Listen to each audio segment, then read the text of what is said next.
हे मूर्ख कंस, तुझे नहीं मालूम जिस बहन को तू आज विदा करने चला है, उसी बहन का 8वां लाल आने वाले समय में बनेगा तेरा काल।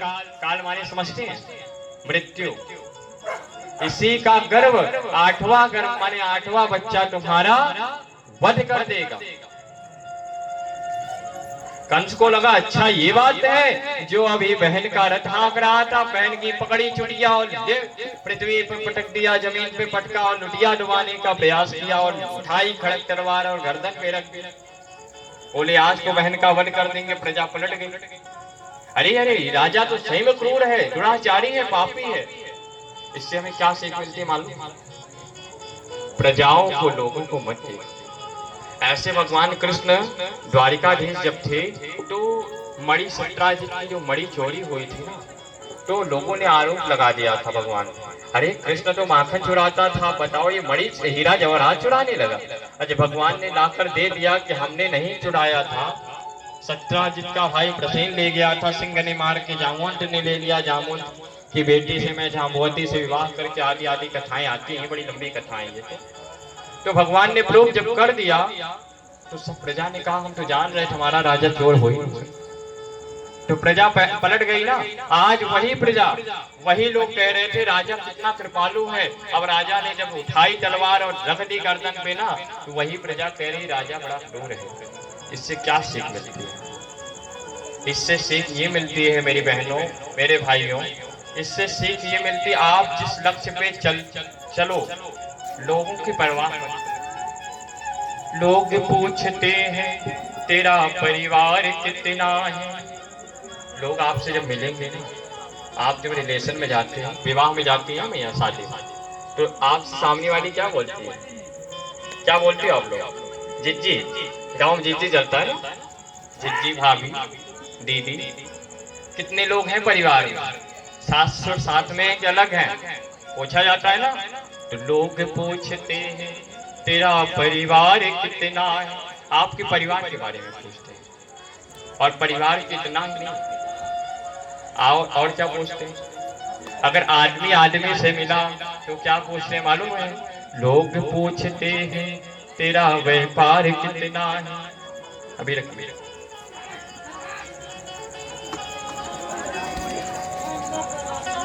आधे घंटे और कथा चलेगी, आधे मन लगा के सुन लो, उसके बाद लोग पूछते हैं तेरा व्यापार कितना है। लोग आपसे जब मिलेंगे तो पूछेंगे कितनी, क्या करते हैं, क्या बिजनेस करते हैं, व्यापार कितना है, करते क्या हुआ। लोग पूछते हैं तेरा व्यवहार कितना है, कितनी पावर रखते हो, कितनी दूर तक पहुंच है। पर पूछता नहीं है कोई कि प्रभु से प्यार कितना है। कोई आपसे ये नहीं पूछेगा कि आपका लक्ष्य क्या है, आप करना क्या चाहते हो, आपका उद्देश्य क्या है। इसलिए मेरे भाइयों, मेरा निवेदन रहेगा कि जो लक्ष्य आप ठानो, तपस्या का अर्थ ये नहीं होता कि जंगलों में जाके तपस्या करना ही तपस्या है। अगर जंगलों में जाके तपस्या करना होता तो अब तो बाप दादों ने पेड़ काट डाले हैं, तुमने पेड़ काट डाले, अब कहाँ जाओगे? तपस्या करने जाओगे, वन विभाग वाले लाठी मार के भगाएंगे। कि बाप दादे तो एक भी पेड़ नहीं छोड़े गांव में, तुम आए हो तपस्या करने। तो तपस्या का अर्थ क्या हुआ? क्या हुआ आप बताओ? उपद्रव काफी मचा रहे हो, बताओ तपस्या का अर्थ क्या होता है? बोलो। तपस्या का अर्थ वन में जाके माला सटकाना, योग ध्यान करना ही तपस्या नहीं है। तपस्या का अर्थ है आप एक बालक हो तो आपको मन लगा के पढ़ाई करो, अपने लक्ष्य की प्राप्ति जब तक करना कर लो, तब तक लोगों की परवाह ना करो। लोग तो आपको कहेंगे अरे ये क्या उपाय लेगा, मैं जानता हूँ कितने आगे तक जाएगा। बहुत अच्छे से जानते हैं, बाप दादों को जानते हैं ये क्या कर लेंगे। लोग बोलते ना गाँव में, बोलो, बोलते हैं कि नहीं? हाँ, ऐसे बोलते जाओ तो आनंद आएगा और कथा सुनने। ये प्रश्नवाचक कथा हो जाती है तो इसमें ज्यादा आनंद आता है, क्योंकि यहाँ संगीत है नहीं, आप लोगों का मन लगेगा नहीं। अगर ऐसे हामी भरते रहोगे तो कथा सुनने में आनंद आएगी, और नहीं तो सोता वाले श्रोता भी बन जाओगे। कुछ लोग तो सहन कर लोगे और कुछ लोग दबा के निकल लोगे कि चोर आ गया है।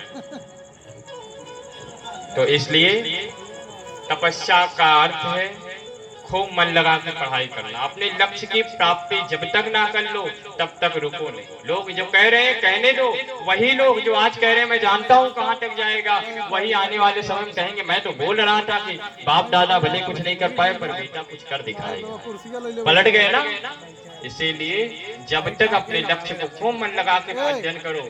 ये आज के छिछोरीगिरी के चक्कर में मत, आज के मित्रता के चक्कर में पड़ करके अपने व्यवहार को, अपने सदाचार को दूषित मत करो। अपनी पढ़ाई अध्ययन काल थोड़े दिनों के लिए होता है, बहुत परिश्रम लेके आता है, और जब परिश्रम कर लोगे ना तो सफलता अपने आप आपको। अब उधर का आदमी आवता है। थोड़े अध्ययन में धन कमाने की स्वेच्छा नहीं होनी चाहिए। पहले खूब मन लगा कर पढ़ाई करो। अपने उस हमेशा अपने से, अपनी औकात से ऊपर सोचो। लोग कहते महाराज हमारे बाप दादे तो नौकरी करते करते मर गए, हम भी नौकर। अरे काहे को हम मालिक बनेंगे? सोच अपनी औकात, अपनी हैसियत से ऊपर रखोगे और लक्ष्य को ठान कर चलोगे तो एक ना एक दिन सफलता तुम्हारे चरणों में आएगी। क्या रावण तो एक वनवासी थे? एक हाथ में धनुष और बाण था और कुछ था नहीं। रावण सोने की लंका में पूरा साम्राज्य था, पर विजयी कौन हुए? राम। क्यों?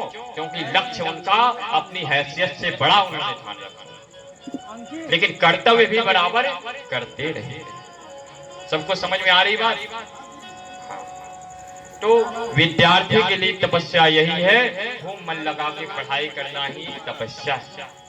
अच्छा बात आई गृहस्थों। बोलो कि महाराज विद्यार्थी का तो ठीक है पर गृहस्थों का क्या हाल है? तो गृहस्थ हो आप, विद्यार्थी जीवन के बाद दो ही मार्ग मिलता है, या तो वैराग्य धारण कर लो या तो गृहस्थी में आ जाओ।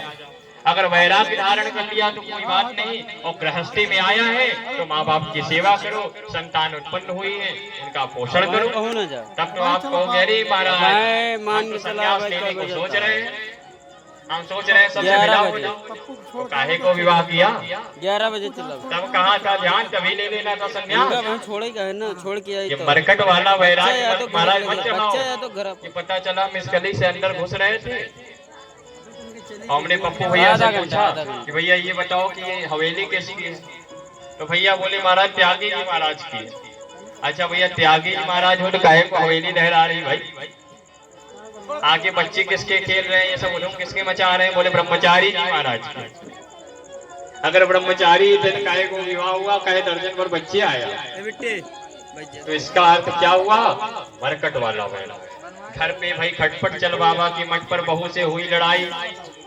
स्टेशन पे पहुंचो जल्दी भाई। स्टेशन पे पहुंची और सो पोते की याद आई और बोले हाय रे मेरा पोता मेरे बगैर ना होगा खाता, मेरे बगैर सोता भी नहीं। बकुआ से और क्यों जन्म भाई जाना है। मरकट वाला वैराग्य गृहस्थों का धर्म है। गृहस्थी को चुना है तो संपूर्ण कर्तव्य को करते रहो। अपने परिवार का पोषण करो, माँ बाप की सेवा करो। अच्छा आज के माता पिता कहते हैं बच्चों को सेवा करो, सेवा करो। उपदेश बच्चों को सिखाएंगे, स्वयं नहीं करेंगे। अरे जब आप एक पिता हो, जब आप अपनी माँ के पैर दबाओगे, छोटा सा बच्चा है वो कहेगा अच्छा बाप तो बाप, बेटा बाप से भी बड़ा बाप। अगर तुम अपनी माँ के पैर दबा रहे हो तो तुमसे कम है क्या? तुम शेर तो हम सवा शेर। जब आप अपनी माँ के पैर दबाओगे तो बच्चा स्वयं जाके अपनी माँ के दबाने लग जाएगा। उसे संस्कार देने की आवश्यकता नहीं पड़ेगी, क्योंकि बच्चे वही करते हैं जो देखते हैं। अच्छा ये बताओ गाली कोई माँ बाप अपने बच्चों को पढ़ाता है क्या? कोई गाली सिखाता तो है नहीं, तो कैसे बच्चे सीखते? देख कर। कहते रहे जो देखते हैं वो सीखते हैं। तो जब माँ बाप स्वयं अपने सदाचार से रहेंगे, अपने कर्तव्य को करते रहेंगे तो बच्चों में कभी अवगुण नहीं। तो इसलिए गृहस्थों का कर्तव्य है, गृहस्थी को चुना है तो गृहस्थी को धारण किया है तो खूब मन लगा के गृहस्थी का पोषण करना, माँ बाप की सेवा करना, बच्चों के भविष्य को उजागर करना, ये भी एक तपस्या है। अब आप वृद्ध हो गए, आप वृद्धावस्था में आ गए। अच्छा हुआ वृद्ध माएं भी आ चुकी हैं।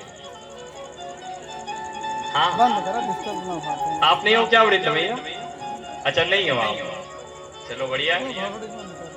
तो वृद्धों का क्या कर्तव्य है बताओ, वृद्धों का क्या कर्तव्य है? वृद्धों का कर्तव्य है सबसे धीरे धीरे दूरियां बनाते हुए भगवान के चरणों में प्रीति हो जाए। एक मैया हमसे मिली, बोली महाराज जी बेटी बेटा का विवाह करके सबसे फुर्सत हो गए हैं, सबसे फुर्सत हो गए हैं, अब कोई आवश्यकता नहीं है, सबसे संतुष्ट हो गए, भगवान ने हमें सब कुछ दिया, तो भैया मैया भजन करो।